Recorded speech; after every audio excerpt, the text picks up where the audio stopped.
Subscribe to our YouTube channel and press the bell icon to get the latest updates. Lok Sabha अध्यक्ष श्रीमान ओम बिरला जी, मंत्रिमंडल के मेरे सहयोगी श्रीमान प्रहलाद जोशी जी, श्री हरदीप पुरी जी, इस समिति के चेयरमैन श्रीमान सी.आर. पाटिल जी, सांसदगण, देवी और सज्जनों, दिल्ली में जनप्रतिनिधियों के लिए आवास की इस नई सुविधा के लिए आप सबको बहुत बहुत बधाई। आज और भी एक सुभग संयोग है। आज हमारे कर्तृत्ववान, मितभाषी हमारे अध्यक्ष श्रीमान ओम बिरला जी का जन्मदिवस भी है। ओम जी को बहुत बहुत शुभकामनाएं। आप स्वस्थ रहें,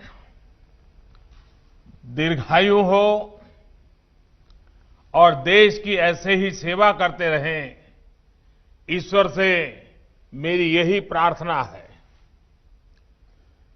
साथियों, सांसदों के लिए पिछले साल नॉर्थ एवेन्यू के घर बनकर तैयार हुए थे और आज बीडी रोड पर भी ये 3 टावर आवंटन के लिए तैयार है।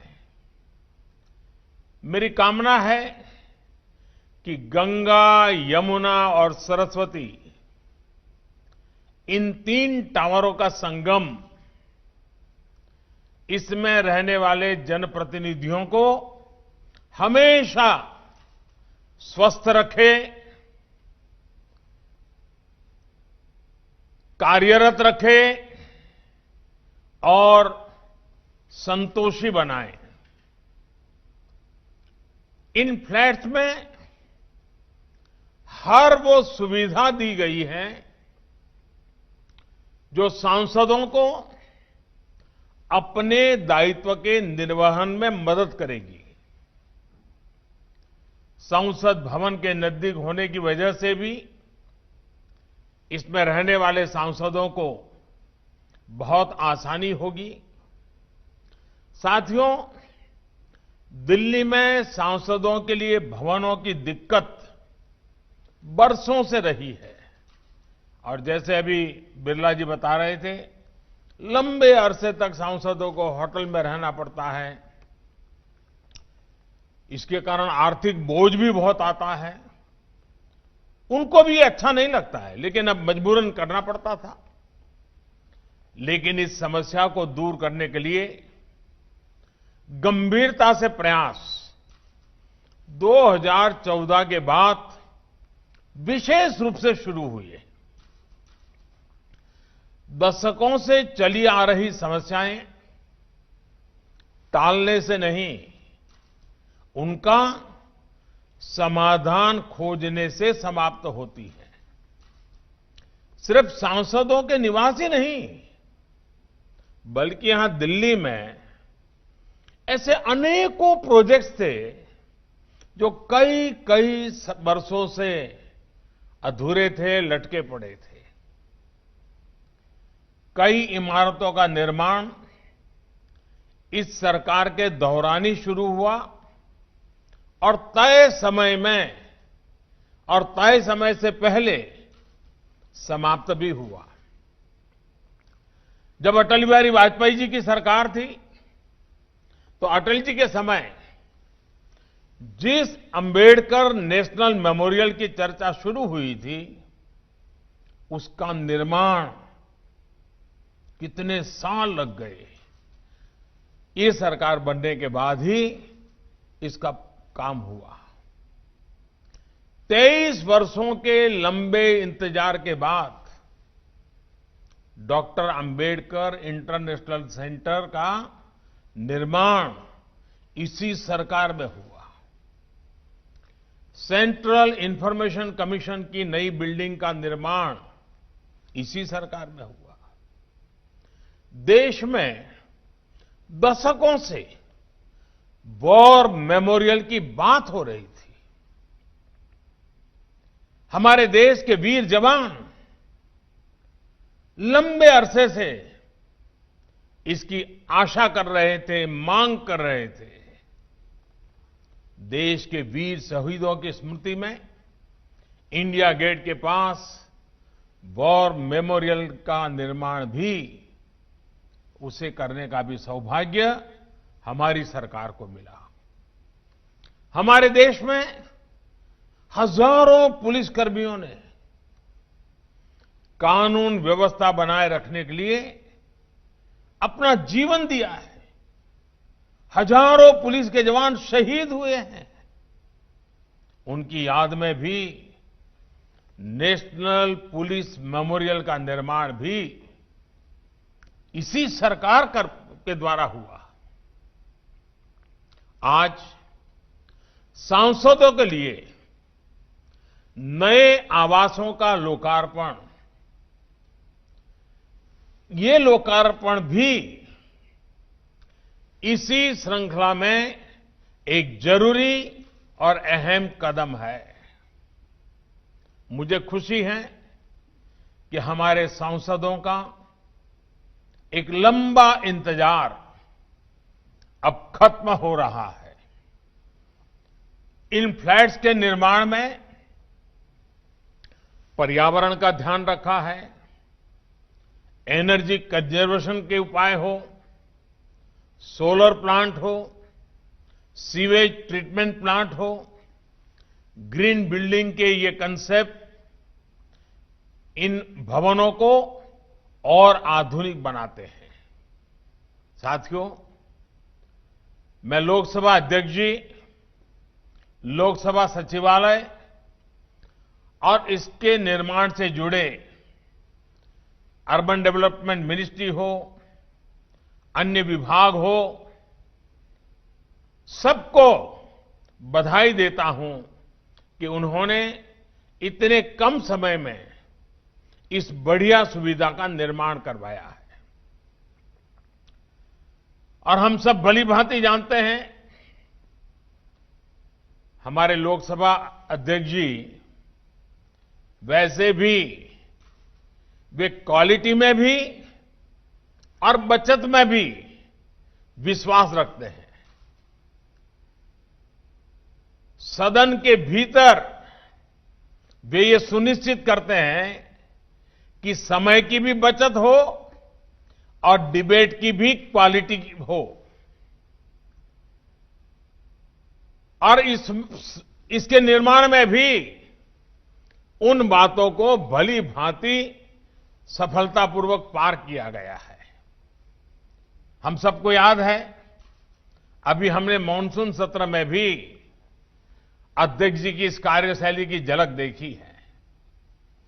कोरोना काल में अनेक प्रकार की सावधानियों के बीच नई व्यवस्थाओं के साथ संसद का सत्र चला। पक्ष और विपक्ष के सभी साथियों ने एक एक पल का सदुपयोग किया। दोनों सदनों द्वारा बारी बारी से काम करना हो या फिर शनिवार और रविवार को भी कार्रवाई करना, हर किसी ने सहयोग किया, सभी दलों ने सहयोग किया। साथियों, हमारी संसद की ये जो ऊर्जा बढ़ी है, इसके पीछे एक और बड़ा कारण है। इसकी भी शुरुआत एक तरह से 2014 से शुरू हुई है। तब देश एक नई दिशा की तरफ बढ़ना चाहता था, बदलाव चाहता था, और इसलिए उस समय देश की संसद में 300 से ज्यादा एमपीज फर्स्ट टाइम चुनकर पहुंचे थे, और मैं भी पहली बार आने वालों में से एक था। इस 70वीं लोकसभा में भी 260 सांसद ऐसे हैं जो पहली बार चुनकर पहुंचे हैं। यानी कि इस बार 400 से ज्यादा सांसद ऐसे हैं जो या तो पहली बार चुन करके आए हैं या फिर दूसरी बार संसद पहुंचे हैं। इतना ही नहीं, 70वीं लोकसभा के नाम सबसे ज्यादा महिला सांसदों को चुनकर भेजने का रिकॉर्ड भी दर्ज है। देश की ये युवा सोच, ये नया मिजाज संसद की संरचना में भी दिखाई देता है। यही कारण है कि आज देश की कार्यप्रणाली में, गवर्नेंस में एक नई सोच और नया तौर तरीका दिखाई दे रहा है। यही कारण है कि देश की संसद आज एक नए भारत के लिए कदम बढ़ा रही है, बहुत तेजी के साथ फैसले ले रही है। पिछली 16वीं लोकसभा ने पहले की तुलना में 15% ज्यादा बिल्स पास किए। 70वीं लोकसभा के पहले सत्र में तय समय से 135% काम हुआ। राज्यसभा ने भी 100% काम किया। ये परफॉर्मेंस पिछले 2 दशकों में सबसे ज्यादा है। पिछली सर्दियों में भी लोकसभा की प्रोडक्टिविटी 110% से ज्यादा रही है। साथियों, संसद ही इस प्रोडक्टिविटी में आप सभी सांसदों ने प्रोडक्ट्स और प्रोसेस दोनों का ही ध्यान रखा है। हमारी लोकसभा और राज्यसभा दोनों के ही सांसदों ने इस दिशा में एक नई ऊंचाई हासिल की है और निश्चित तौर पर इसमें उन सांसदों का भी योगदान है जो अब सदन का हिस्सा नहीं है। आप देखिए, हमने कितना कुछ हासिल किया है, साथ मिलकर कितना कुछ नया किया है। सिर्फ बीते 1-1.5 वर्षों की बात करें तो देश ने किसानों को बिचौलियों के चंगुल से आजाद कराने का काम किया है। देश ने ऐतिहासिक लेबर रिफॉर्म्स किए हैं, कामगारों के हितों को सुरक्षित किया है। देश ने जम्मू कश्मीर के लोगों को भी विकास की मुख्य धारा और अनेक कानूनों से जोड़ने का काम किया है। पहली बार जम्मू कश्मीर में अब करप्शन के खिलाफ काम हो सके ऐसे कानून बन पाए हैं। देश ने महिलाओं को 3 तलाक जैसी सामाजिक कुरीतियों से भी आजादी दी है। इससे और पहले की बातें करें तो मासूम बच्चियों से बलात्कार करने वालों के लिए मृत्यु दंड का प्रावधान भी इसी दौरान किया गया है। आधुनिक अर्थव्यवस्था के लिए जीएसटी, इंसॉल्वेंसी और बैंक्रप्सी कोड जैसे कितने ही बड़े बड़े निर्णय हुए हैं। इसी तरह भारत की जो संवेदनशील पहचान रही है, उस कमिटमेंट को पूरा करते हुए हम सब ने मिलकर नागरिकता संशोधन कानून भी पास किया है। हमारी ये काम, ये सफलताएं अगर हमारे प्रोडक्ट्स हैं तो इन्हें करने के प्रोसेस भी उतने ही शानदार रहे हैं। संभवतः बहुत से लोगों ने ध्यान नहीं दिया होगा, लेकिन 16वीं लोकसभा में 60% बिल ऐसे रहे हैं जिन्हें पास करने के लिए औसतन 2 से 3 घंटे तक की डिबेट हुई है। हमने पिछली लोकसभा से ज्यादा बिल पास किए, लेकिन फिर भी हमने पहले से ज्यादा डिबेट की है। ये दिखाता है कि हमने प्रोडक्ट पर भी फोकस किया है और प्रोसेस को भी निखारा है। और ये सब आप सभी माननीय सांसद गण ने किया है, आपकी वजह से हुआ है। मैं इसके लिए आप सभी सांसदों को सार्वजनिक रूप से धन्यवाद देता हूं, बधाई देता हूं। साथियों, सामान्य तौर पे ये कहा जाता है कि युवाओं के लिए 16, 17, 18 साल की उम्र जब वो 10th, 12th में होते हैं बहुत महत्वपूर्ण होती है। 16, 17, 18 की ये उम्र किसी युवा लोकतंत्र के लिए भी उतनी ही महत्वपूर्ण है। आप देखिए, अभी 2019 के चुनाव के साथ ही हमने 16वीं लोकसभा का कार्यकाल पूरा किया है। ये समय देश की प्रगति के लिए, देश के विकास के लिए बहुत ही ऐतिहासिक रहा है। 2019 के बाद से 70वीं लोकसभा का कार्यकाल शुरू हुआ है। इस दौरान भी देश ने जैसे निर्णय लिए हैं, जो कदम उठाए हैं, उनसे ये लोकसभा अभी ही इतिहास में दर्ज हो गई है। अब इसके बाद 18वीं लोकसभा होगी। मुझे विश्वास है अगली लोकसभा भी देश को नए दशक में आगे ले जाने के लिए बहुत महत्वपूर्ण भूमिका निभाएगी। और इसलिए मैं ये 16, 17, 18 का महत्व आपके सामने विशेष रूप से प्रस्तुत किया है। देश के सामने कितना कुछ है जो हमें इस दौरान हासिल करना है। चाहे आत्मनिर्भर भारत अभियान हो, अर्थव्यवस्था से जुड़े लक्ष्य हो, या ऐसे ही कितने और संकल्प, ये सब हमें इसी दौरान ही सिद्ध करने हैं।